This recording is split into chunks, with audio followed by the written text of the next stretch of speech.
Je vous invite à ouvrir vos Bibles en Galates chapitre 4 et nous continuons notre série sur la beauté de la Nouvelle Alliance. Nous allons commencer par la lecture de la parole de Dieu, des versets 8 à 20 du chapitre 4. Donc, je vous invite à soit ouvrir vos Bibles, soit suivre avec moi. Nous lisons la parole de Dieu, Galates chapitre 4, versets 8 à 20. Paul écrit « Autrefois, vous ne connaissiez pas Dieu. Vous serviez des dieux qui par nature ne le sont pas. Mais maintenant que vous avez connu Dieu, ou plutôt que vous avez été connus de Dieu, comment pouvez-vous retourner à ces principes élémentaires, sans force et sans valeur, auxquels voulez-vous vous asservir encore ?» Tu m'aides, Solène, si ça ne marche pas? Ok. Vous faites très attention aux jours, aux mois, aux saisons et aux années. J'ai peur d'avoir inutilement travaillé avec vous, pour vous. Frères et sœurs, je vous en supplie, soyez comme moi, car moi aussi j'ai été comme vous. Vous ne m'avez fait aucun tort, mais vous le savez, c'est la cause d'un problème physique que je vous ai annoncé l'Évangile pour la première fois. Et mis à l'épreuve par mon corps, vous m'avez montré ni mépris ni dégoût. Au contraire, vous m'avez accueilli comme un ange de Dieu, comme Jésus-Christ lui-même. Où donc est l'expression de votre bonheur ? En effet, je vous rends ce témoignage. Si cela avait été possible, vous vous seriez arraché les yeux pour me les donner. Suis-je donc devenu votre ennemi en vous disant la vérité ? Le zèle que ces gens manifestent pour vous n'est pas pur, mais ils veulent vous détacher de nous, afin que vous soyez zélés pour eux. Il est beau d'avoir constamment du zèle pour ce qui est bien, et pas simplement quand je suis présent parmi vous.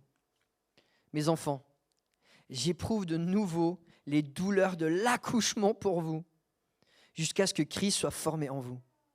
Je voudrais être en ce moment auprès de vous et pouvoir changer de ton, car je suis dans l'embarras à votre sujet. Lorsque nous sommes arrivés en France avec Sophia, il y a à peu près 11 ans, sa santé était à un état beaucoup plus faible qu'elle est aujourd'hui avec sa maladie auto-immune. Elle avait beaucoup de migraines, elle passait beaucoup de temps au lit. Et quand nous sommes arrivés, il y a une chercheure de l'église qui venait juste de prendre la retraite, Liliane, et qui a commencé à venir chez nous une fois par semaine pour cuisiner, faire le ménage. Et son aide nous a été tellement précieuse. Elle nous a vraiment aidé à garder la tête de l'eau, la tête hors de l'eau. Je vais arriver, il n'y a plus Liliane, c'est comme ça. Il y a un cancer qui est venu, elle l'a pris. Et non, ça, c'était pas drôle. Mais au fil des années, plus les années passent, plus la liste des personnes emportées par le cancer dans notre entourage augmente. Quand j'étais étudiant, j'avais un étudiant dans mon cours de prédication. Donc, c'était un petit groupe, on s'évaluait les uns les autres. Il avait à peu près mon âge. Il a reçu son diplôme, il a eu 2 petites filles, il a commencé son ministère, il a eu un cancer, il est parti. Et probablement autour de vous, vous avez des gens qui sont aussi passés par là. Plus les années avancent, plus la liste augmente. Et si on devait donner une catégorie pour le cancer, comment est-ce qu'on évaluerait le cancer ? Il n'y a qu'un mot pour le décrire, c'est détestable. Le cancer, c'est détestable. Il n'y a rien qu'on veut garder du cancer. Il n'y a rien qu'on aime dans le cancer. Dès qu'il y a un peu de cancer, tout ce qu'on veut, c'est l'ablation. On l'enlève, on le supprime, on s'en éloigne. C'est toujours une menace. Et la solution, c'est toujours de le couper. Mais les amis, ce que le cancer est pour le corps, c'est ce que le péché est pour l'âme. Et si on ne comprend pas la destruction du péché, on ne peut pas comprendre le zèle de Paul qui se met à supplier ses lecteurs en Galates et qui va prendre un des temps les plus sévères et les plus ardus et les plus intenses de toutes ses lettres. Paul est en train de défendre la vérité en l'opposant au péché. Le péché, comme le cancer, est détestable. Il détruit tout. Notre relation avec Dieu, notre relation les uns avec les autres. Il détruit le véritable amour, la véritable joie, toute œuvre constructive pour la vie, il détruit ton épanouissement personnel, il est la première cause de ruine des familles, des nations, des empires. Et ce qui est intéressant dans ce passage, c'est que Paul va mettre en contraste dans ce passage-là, dans ces versets, pas entre la vérité et le mensonge, qui est le contexte de tout le livre, les faux enseignements, le légalisme qui est amené par certains dans l'Église. Mais ici, il va faire le parallèle entre la vérité et le péché. Parce que les amis, dans la Bible, le lien, il est toujours direct. La vérité, c'est ce qui nous permet de vivre une vie qui plaît à Dieu, une vie épanouie, une vie qui a du sens. Et quand on n'est pas ancré dans la vérité, quand on n'est pas profondément dans la vérité, c'est toujours le péché qui va ressortir. C'est toujours le péché qui va en ressortir. Et alors on voit Paul qui est zélé. Parce que peut-être on dirait oui, mais c'est des petites nuances ici dans la théologie, c'est pas très grave.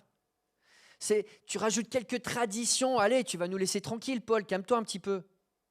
Non, parce que Paul sait qu'un peu de mensonge, c'est beaucoup de cancer.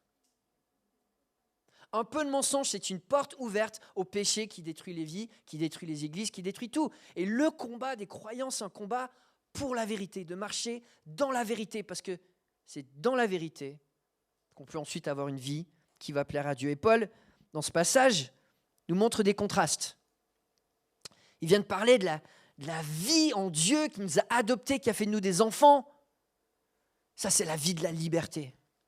Mais quand tu laisses une fausse doctrine commencer à changer ta manière de penser, une mauvaise perspective sur Dieu, une mauvaise perspective sur la nature de l'homme, comme ils le font ici, ils élèvent la nature de l'homme, ils mettent un peu Dieu en cachette. Qu'est-ce qui se passe ? Voici le fruit. Ils sont réduits en esclavage, une perte de temps. Au lieu d'avoir une vie exemplaire, comme Paul leur a montré, eux, c'est un mauvais témoignage. Au lieu de construire sur les amitiés profondes que Paul a pu vivre avec eux en commençant dans la vérité, voici que vient un esprit de division. Et Paul lui dit, mais est-ce qu'on est en train de devenir ennemis ? Une grosse question. Et puis la fin.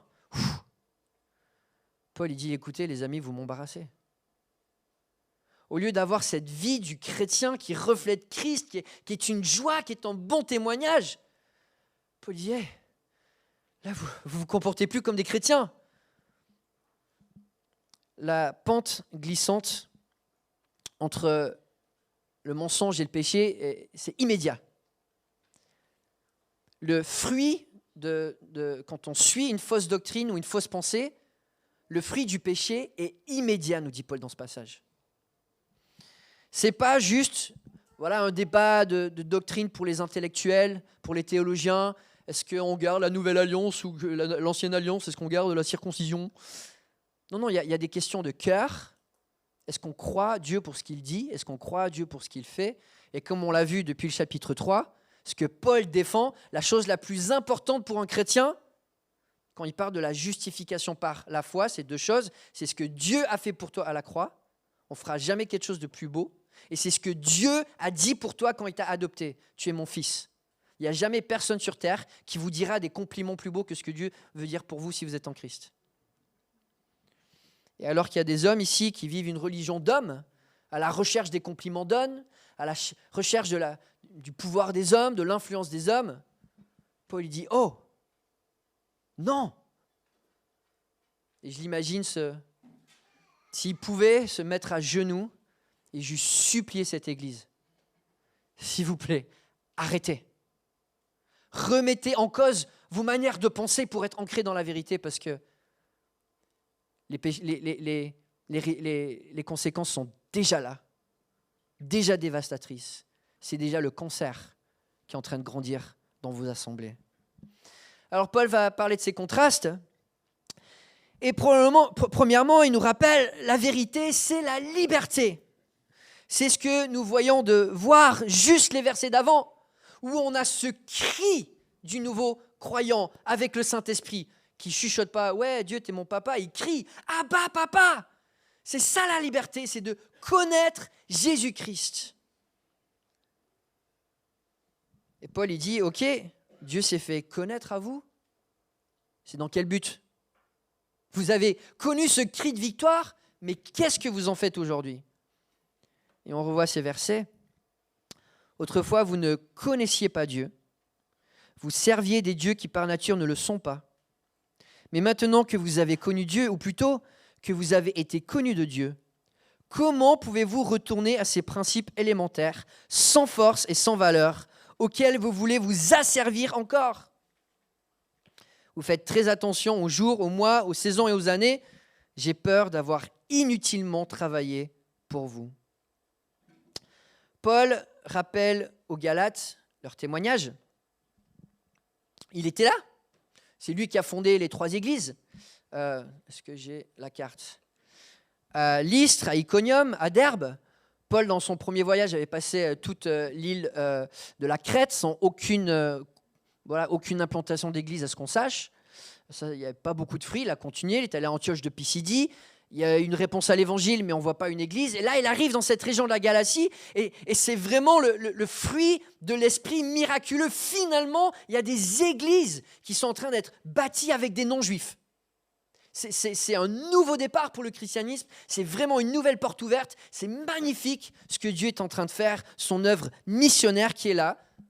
Et on se souvient, à Lystre, il y avait un temple pour Zeus. Paul, il vient, il guérit un malade et on le prend pour Dieu. Les gens sont perdus. Ils pensent que c'est Dieu, puis après, ils vont le lapider. Ils sont perdus dans leur tête. Ils sont perdus dans leur cœur. Et Paul, il vient avec la bonne nouvelle de l'invitation de l'évangile. Dieu le Père t'appelle à être son enfant. Et si tu réponds à cette invitation, tu vas faire partie de sa famille. Tu vas le connaître. Tu vas recevoir le Saint-Esprit. Et voici comment ça avait commencé. Cette vie où, et Paul rappelle la souveraineté de Dieu, ils ont connu Dieu, mais c'est Dieu qui a pris l'initiative. C'est Dieu qui s'est fait connaître à eux. C'est jamais centré sur l'homme, c'est jamais centré sur nous. Dieu est allé chercher des âmes perdues, qui adoraient d'autres dieux, qui avaient des coutumes et des pratiques tellement confuses. Et on le voit, ils sont tellement confus, ils pensent que Paul c'est Dieu, puis ensuite ils le lapident. Et là, on voit l'œuvre de l'Évangile. Ils reçoivent le Saint-Esprit, ils reçoivent les dons de Dieu. Une église est fondée, il y a des belles choses qui se passent. Et là, Paul, il dit, mais vous faites quoi toute la journée, là? Tout ce que vous faites, vous comptez les jours, vous comptez les mois, vous essayez de revivre l'ancienne alliance, vous essayez de vous replonger dans le judaïsme, alors que même eux n'ont pas pu porter ça. Vous essayez de devenir juif et passer tout votre temps, toute votre énergie à essayer de réparer des pièces cassées et usées qui n'ont plus d'avenir.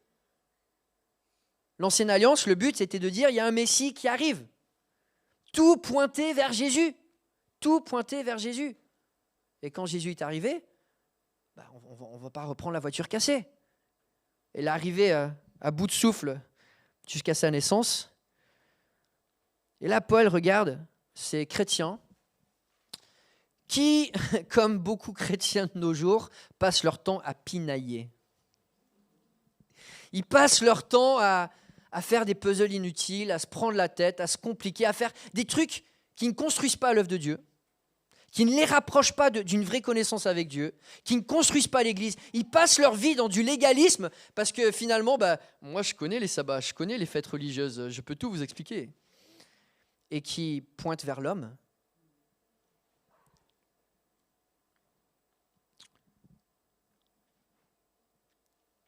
Paul va supplier les habitants de Galate. Non, mais vous n'avez pas été sauvés pour ça. Vous n'avez pas été sauvés pour être des croyants qui font juste des choses externes. Et il n'y a pas la flamme, il n'y a pas l'amour pour Dieu, il n'y a pas à la racine cette relation avec Dieu. Et c'est le contraste qu'il fait dans tout le livre. D'un côté, il y a la foi, cette foi qui justifie, cette foi qui est notre confiance en Dieu, cette foi qui nous fait marcher avec Dieu. Et puis de l'autre côté, il y a ce qu'on fait quand on est centré sur l'homme, sur nos propres forces. Et là, l'image que Paul ressort, il leur dit, vous êtes retournés en esclavage. C'est vraiment fort comme parole. Imagine Voilà, tu es avec Israël quand tu sors d'Égypte. Tu vois les miracles, tu vois la puissance, tu marches avec le peuple, tu arrives au mont Sinaï, Moïse il monte sur la montagne. Finalement, voilà, Israël est un peu posé. Et qu'est-ce que tu fais? À 4 heures du matin, tu sors, tu vas faire des briques. Et sous le soleil, jusqu'à minuit, tu n'arrêtes pas, tu fais des briques. Et puis le lendemain, tu recommences. 4 heures du matin, tu vas dehors, tu fais des briques, tu fais des briques, tu fais des briques. Puis là, tu n'as pas de motivation, donc tu vas voir ton ami. Tu peux me fouetter, s'il te plaît? Parce que là, j'ai du mal à continuer.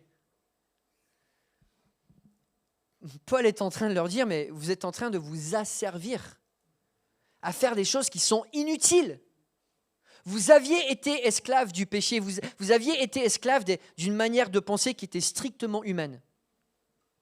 Où ton emploi du temps, c'est toi qui le décides, c'est ta vie, c'est tes désirs, c'est ton contrôle. Et puis tu as découvert le Dieu vivant qui fait de toi ton enfant et qui dit au travail, je vais y aller avec toi. Dans ta famille, je vais œuvrer avec toi. Dans ta vie au quotidien, je vais être là avec toi. Et là, au lieu de dire, oui, Dieu, je vais marcher avec toi, tu commences à compter les jours. Paul dit non, arrêtez, arrêtez le légalisme, arrêtez de pinailler, on a une mission les amis. On a une mission de connaître Dieu et de le faire connaître. Ça, c'est notre mission en tant que chrétien. Ça, c'est notre appel, c'est notre raison de vivre. C'est pour ça que Dieu a dit, tu es mon fils, tu es ma fille. On fait partie de sa famille pour le connaître, pour le faire connaître. Et si notre vie chrétienne, c'est juste de pinailler, on n'a rien compris. Au bout d'un moment, il faut se remettre en cause, comme Paul nous dit, pour ne pas être éventuellement une source d'embarras. Il utilise des mots forts. Il nous rappelle, verset 9, « Mais maintenant que vous avez connu Dieu, plutôt que vous avez été connus de Dieu, comment pouvez-vous retourner à ces principes élémentaires, sans force et sans valeur, auxquels vous voulez vous asservir encore ?» Quand on fait les choses par la force de l'homme, on tourne en rond, on ne construit rien, on perd notre temps. Et ce n'est pas que la vie du croyant est complètement différente de la vie du non-croyant. Mais l'ingrédient principal, c'est qu'on fait les choses avec Dieu.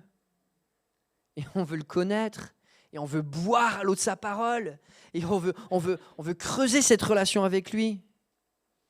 C'était comme ça du temps de Paul, c'est encore comme ça de nos jours. Et Jésus lui-même disait, « Si vous demeurez dans ma parole, voici l'appel des croyants. Vous êtes vraiment mes disciples.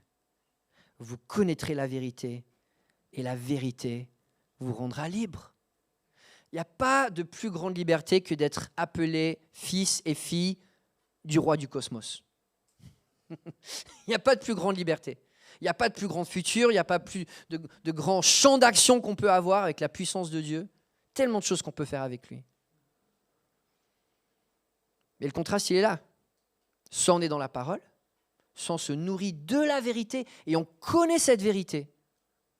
Ou soit on se dit, non, c'est bon, je maîtrise, la Bible, je la lirai plus tard, ma relation avec Dieu, je la remettrai plus tard. Et Paul nous dit, ok, tu as essayé, mais voilà, tu es revenu à ton esclavage. Et on a été créé pour plus que ça. On l'a lu, si une maison n'est pas construite par l'Éternel, ceux qui la construisent travaillent inutilement. Si une ville n'est pas gardée par l'Éternel, celui qui la garde veille inutilement.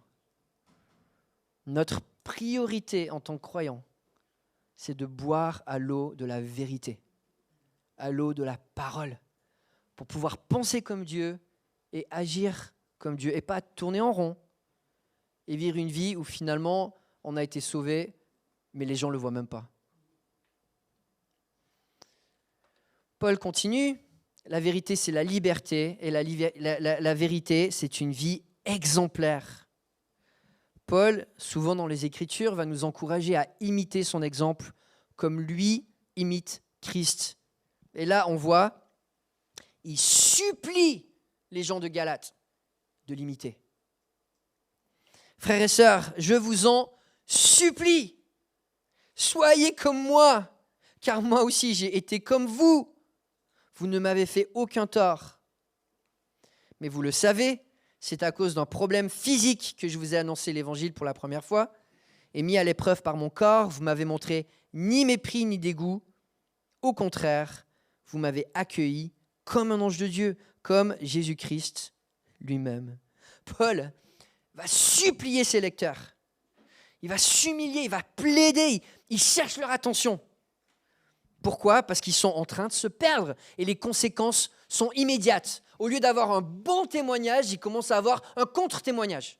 Ils ne donnent plus envie aux gens de suivre Dieu. Peut-être que vous avez grandi dans un cadre légaliste. Certainement, vous avez été confronté à des cadres légalistes. Ça ne donne pas envie de suivre Dieu.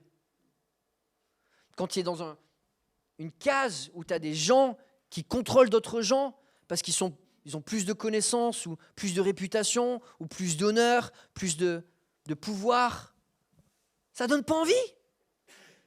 Ça devient un mauvais témoignage. Et Paul, ce n'est pas l'exemple qu'il avait donné. On le voit dans les Écritures. Paul, il va leur dire, je suis devenu un grec pour les Grecs. Moi qui suis juif, moi j'ai mes préférences, j'ai mes habitudes, j'ai mes traditions, mais j'étais prêt à les mettre de côté parce que je n'avais pas envie d'imposer à d'autres personnes des choses qui n'avaient pas besoin de porter. J'ai fait des sacrifices pour ne pas imposer des choses au-delà des Écritures aux autres. Et là, tu as ces faux docteurs, ces judaïsants qui sont en train de convaincre les non-juifs. Non, il faut que tu deviennes juif avant de pouvoir être chrétien. Il faut respecter la loi, il faut revivre toutes ces choses-là. Et ils imposent leurs préférences, leur légalisme. Ça n'a rien d'exemplaire, ça n'a rien d'inspirant et ça n'a rien de spirituel. Paul rappelle aux Galates, lui il est venu chez eux dans la faiblesse. Il nous donne un détail ici qu'on n'a pas dans le livre des Actes, qu'il était malade quand il arrivait là-bas. Bon, voyage mémorable, il arrive là-bas malade, il repart lapidé. Bon, voilà, c'est les actes de Paul. Hein. Mais il va là-bas et il a une attitude de service. Il vient pour se donner et puis ça devient contagieux. Eux-mêmes, il va dire, ils étaient prêts à lui donner leurs yeux. Alors, voilà, on n'est pas obligé de le prendre de manière littérale. Ça peut être hyperbole. Certains commentaires pensent que peut-être Paul, sa maladie, c'était lié aux yeux, on ne sait pas. Mais on voit encore le contraste. La vérité, l'œuvre de Dieu en toi, c'est ce qui va te pousser à faire des sacrifices d'amour pour pouvoir partager à quel point Dieu est amour, aller vers les autres. C'est ce que Jésus a fait dans son incarnation. Il est devenu comme nous. Il s'est fait homme pour créer des ponts avec nous. Alors que là, le mauvais témoignage, c'est que les gens sont en train de se dire ça va être dur de devenir comme nous. Tu as toute ta vie pour essayer. Probablement, tu ne vas pas y arriver. Mais t'inquiète pas, nous on maîtrise, donc aie confiance en nous. Et Paul va supplier les Galates. On ne va pas jouer ce jeu-là dans l'église. On ne va pas faire des jeux d'orgueil, des jeux d'égoïsme. Ce n'est pas le modèle qu'on veut. Le modèle que je vous ai laissé, c'est un modèle d'abstraction, d'abnégation. On est là pour servir. On est là pour que Dieu soit mis en avant, pas des hommes. Et il se met à genoux, il supplie, vivez ce genre de christianisme. Vivez un christianisme où on voit que c'est Dieu qui est en train de faire des choses surnaturelles en nous. Où Dieu est en train de transformer les cœurs. Où Dieu est en train de construire son église. Pas un christianisme, on dit, ah ouais, je suis à droite, je pense que je suis meilleur que lui. Je suis à gauche, ouais, lui, il n'a pas compris ce truc-là, mais moi, je pense que je l'ai compris. Et on se compare, et on vit de manière humaine. Paul nous dit, ça, c'est pas inspirant. Vivez un christianisme inspirant. Troisième point de douleur et contraste que Paul nous partage dans ce passage, c'est que la vérité, ce sont des amitiés profondes. Et on voit ce lien que Paul a tissé avec ces églises de Galates, quand il y a eu cette œuvre de Dieu qui a fait foisonner des nouvelles églises, des conversions, l'excitation de l'évangile. Ça a créé des relations fortes où ils étaient prêts à lui donner leurs yeux. Des liens très très forts. Et là, un petit peu de mensonge, qu'est-ce qui se passe ? Tout d'un coup, on devient ennemi. Où donc est l'expression de votre bonheur ? En effet, je vous rends ce témoignage. Si cela avait été possible, vous vous seriez arraché les yeux pour me les donner. Suis-je donc devenu votre ennemi en vous disant la vérité. Non. On entend ici la souffrance de Paul.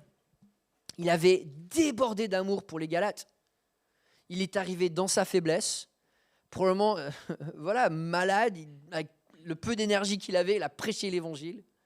Et eux, ils ont été touchés par l'œuvre surnaturelle de Dieu et il y a quelque chose qui a foisonné. Ils ont répondu à l'amour, l'affection de Paul. Ils étaient prêts à s'ouvrir avec lui, à œuvrer avec lui pour la vérité. Tout cela avait été construit par la vérité. Mais voici qu'ils sont séduits par des petites additions sur la vérité. On enlève un peu, on ajoute un peu. Tu gardes quand même les paroles de Jésus, mais voilà, ce qui te rend un peu mal à l'aise, t'en parles pas, c'est pas grave. Ou sinon, tu rajoutes 2-3 trucs où tu te sens bien. Mais qu'est-ce qui se passe? Quand on fait ça, les conséquences sont immédiates. Quand tu commences à adopter des manières de penser et des comportements, des doctrines qui sont contraires à la parole de Dieu, tu coupes des amitiés profondes. Pourquoi? Parce que la vérité, c'est ce qui nous unit. La vérité, c'est ce qui forme le corps de Christ. En Éphésiens 4, 25, Paul il dit « Arrêtez de dire le mensonge, dites-vous la vérité, car vous êtes membres les uns des autres. » Cette réalité de ce qui nous unit, c'est ce que Dieu dit de nous, ce que Dieu a fait pour nous. En ce moment, il y a beaucoup de discussions sur l'unité des chrétiens. C'est très populaire de dire, voilà, on veut mettre en avant l'unité des chrétiens, mais surtout, on ne parle pas de doctrine parce qu'après, ça devient compliqué. Et j'aime beaucoup l'unité des chrétiens, ce désir de faire des choses ensemble, de prier les uns pour les autres, d'avoir du respect les uns pour les autres. On a à apprendre de tout le monde. Mais les amitiés les plus profondes, ça ne vient pas quand tu dis, on met de côté la vérité ou la parole ou les choses un peu complexes, on reste sur les généralités, puis en fait, on prend que quelques versets de la Bible dans lesquels on se sent bien ensemble. C'est pas comme ça que tu développes des amitiés profondes. C'est avec la vérité. Et il y a un vrai danger pour notre génération de vouloir absolument avoir un dénominateur commun où on enlève la doctrine, on enlève la théologie, on enlève les questions où on se mouille un peu. Souvent, les gens me disent « Philippe, ton église, là, vous êtes un peu... Tu sais, tu aurais beaucoup plus d'amis si tu assouplissais un peu ta doctrine. » Paul, ici, était prêt à sacrifier même des amitiés extrêmement profondes par amour pour la vérité.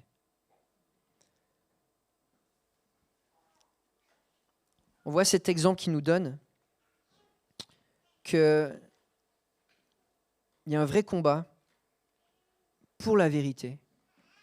Il faut être courageux. Il faut être courageux. Et bien sûr, je sais que tout le monde dans l'Église n'est pas 100% aligné à toutes nos positions. Et notre but, ça ne sera jamais de forcer quoi que ce soit ou manipuler en culpabilisant. Mais si le péché est un cancer, et si le péché vient de la mauvaise doctrine, je préfère me mouiller, je préfère être courageux, je préfère prendre position, je préfère creuser la parole, je préfère aller au bout des choses que simplement dire « c'est pas grave, on verra plus tard ». Parce que les conséquences, elles sont immédiates. Quand on croit à un mensonge, c'est du péché qui va s'exprimer. Paul, on le voit dans ses lettres, il y a certains moments, il se sent très seul. Il y a certains moments, il est abandonné du plus grand nombre. Et c'est vrai, quand tu veux combattre pour la vérité, des fois, il y a des amitiés qui en souffrent, des relations qui en souffrent. Mais quand tu vois d'autres personnes qui commencent à se tenir à côté de toi et combattre avec toi pour les mêmes choses, ça c'est beau. Et ce genre de relations, elles sont incassables. Et c'est ça que Dieu veut pour l'Église. Des relations fortes. Et puis finalement, Paul nous rappelle, la vérité, ça crée des relations profondes, Le mensonge, c'est l'inverse, c'est la division. Et puis finalement, la vérité, c'est une vie dont on n'est pas embarrassé. Alors que quand tu commences à avoir un peu de compromis, un peu de mensonge, des doubles standards, ça finit par s'écrouler. Et là, à l'occurrence, le résultat, c'est de l'embarras. Paul parle de manière cash, comme il le fait si bien. Le zèle que ces gens manifestent pour vous n'est pas pur, mais ils veulent vous détacher de nous afin que vous soyez zélés pour eux. Il est beau d'avoir constamment du zèle pour ce qui est bien et pas seulement quand je suis présent parmi vous. Mes enfants, j'éprouve de nouveau les douleurs de l'accouchement pour vous, jusqu'à ce que Christ soit formé en vous. Je voudrais être en ce moment auprès de vous et pouvoir changer de ton, car je suis dans l'embarras à votre sujet. On voit ici la stratégie des faux docteurs. C'est quoi leur stratégie ? Leur stratégie, c'est de créer une certaine loyauté à l'homme. De dire, OK, en tant que membre de la communauté, vous avez 2 loyautés que vous devez offrir. Une loyauté à Dieu et une loyauté envers nous qui sommes des enseignants. Paul est bien sûr avec tout ça, avec de la manipulation. Paul nous dit, non, la loyauté du chrétien, elle est envers Dieu. Notre loyauté première, elle sera toujours envers Dieu. Et méfiez-vous des hommes qui donnent un standard en disant « Soyez loyal envers moi ». Et j'espère de tout mon cœur que ça ne sera jamais le discours dans notre église avec les anciens. Il y a quelque temps, un jeune est venu me voir en disant « Voilà, j'ai déménagé dans un autre quartier de Lyon, il y a une église évangélique là-bas, j'aimerais rejoindre cette église. » J'ai dit « Non !» J'ai dit, bien sûr, on te bénit, va servir le Seigneur, épanouis-toi, fais du bien à cette église, on va prier pour toi, on va continuer à t'aimer, t'inquiète pas. Sa loyauté envers Dieu n'a pas changé. Pourquoi est-ce que nous, on ajouterait quelque chose ? Et là, on voit ces hommes qui mettent un double standard. Tu as la loyauté envers Dieu, mais la loyauté envers nous est au même niveau. Et là, ça devient un piège. Alors bien sûr, vous le savez, notre génération, elle manque d'engagement, elle manque parfois de persévérance. Un chrétien mûr, c'est un chrétien fidèle. Et si un jour Dieu vous appelle à changer d'église, j'aimerais bien qu'on ait au moins une conversation avant que ça se fasse pour voir si c'est un pas vers l'avant ou un pas vers l'arrière. Ça peut être l'un ou l'autre des fois. Mais lorsqu'on commence à mettre côte à côte la loyauté envers Dieu et la loyauté envers les hommes, c'est pas bon. C'est pas bon. C'est pas le langage de la Bible. Et Paul, il dit, on va pas faire ce genre de jeu.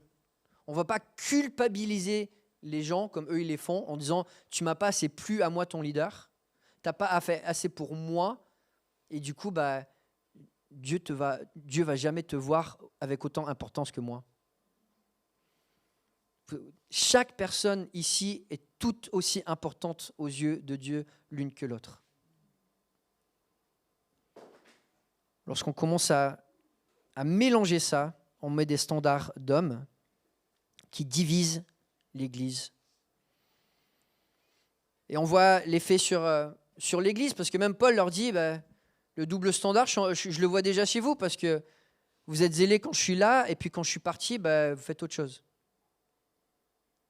Parce que si le but, c'est juste de plaire aux leaders, c'est juste de plaire aux pasteurs ou aux anciens ou à je ne sais pas qui, Paul, il dit, c'est pas ça la vie chrétienne. C'est ta relation avec Dieu. Ta loyauté, elle est envers le Seigneur. C'est lui qu'il faut chercher à plaire. C'est lui qu'il faut chercher à plaire. Et là, il vide son cœur. Il dit, écoutez, les amis, là, vous me faites souffrir les douleurs de l'enfantement. J'ai déjà vécu ça. On a déjà vécu le commencement de l'Église où on est arrivé de cœurs qui étaient tellement loin de Dieu. On a vécu cette transition, ces difficultés de passer de la mort à la vie, du péché à la vie d'obéissance envers Jésus. J'ai été là. Là, ça ne sert à rien de revenir en arrière. Et Paul, il leur dit, ça fait entre les lignes, ça fait des années déjà. Et un croyant qui a l'évangile, qui a la parole, qui a le Seigneur, si au bout de plusieurs années, il n'a pas fait de progrès, en fait, ça devient embarrassant. Il dit, ça me met mal à l'aise. quand on a reçu tellement de Dieu. Et c'est ce qu'on voit dans l'Épître aux Galates. On est appelé enfant de Dieu, on a reçu le Saint-Esprit, on a reçu les dons de Dieu, on a reçu la grâce de Dieu, le fruit de l'Esprit. On a reçu tellement de belles choses de la part de Dieu. On est les plus privilégiés de toute l'humanité. Et qu'est-ce qu'on dit à Dieu quand Dieu nous dit « Ok, je t'ai donné tout ça, mais qu'est-ce que t'en fais ?» Qu'est-ce que tu fais de ce cadeau de la vie, ce cadeau de mon Fils qui est en toi, ce cadeau de ce que je dis sur toi, que tu es précieux à mes yeux, de mon amour, qu'est-ce que tu en fais? Et Paul il dit, les amis, si maintenant vous vivez un autre évangile où c'est centré sur vous et Dieu il est parti à la poubelle, moi je ne sais plus quoi dire, je ne sais plus quoi faire. Et un jour on sera devant Dieu, on sera devant le trône de Dieu, devant le trône de Christ pour recevoir notre récompense. Et Dieu on rendra des comptes sur le remède que Dieu nous a donné face au cancer du péché. Qu'est-ce qu'on va répondre? Mon fils, ma fille, je t'ai donné le remède pour combattre le cancer de l'âme sur terre. Et qu'est-ce qu'on va répondre? Ah, désolé, j'étais occupé à faire autre chose. Je prie de tout mon cœur que ce ne soit pas le cas.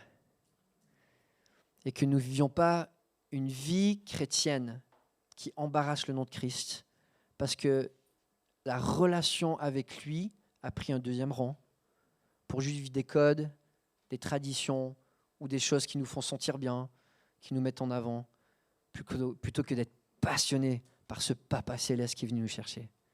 Prions ensemble.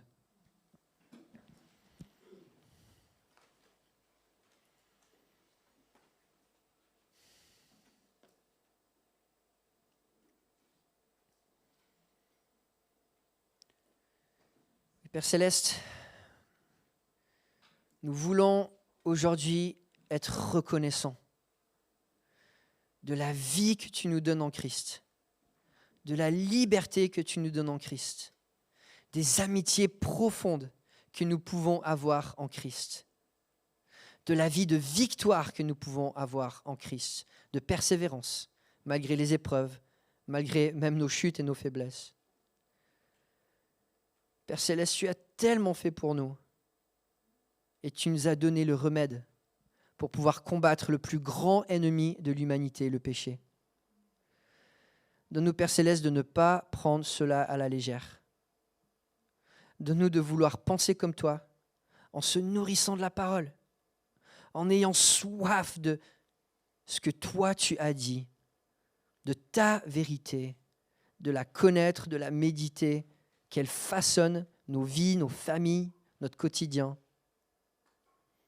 Donne-nous d'être passionnés de cette relation avec notre Papa Céleste, de te connaître parce que tu t'es fait connaître, toi qui es glorieux, digne de louange, supérieur. Tu nous fais le privilège de te connaître. Alors donne-nous, Père Céleste, de combattre nos péchés, combattre le mensonge et vivre pour Christ. En son nom, nous prions. Amen. Je vais inviter à nouveau le groupe de louanges.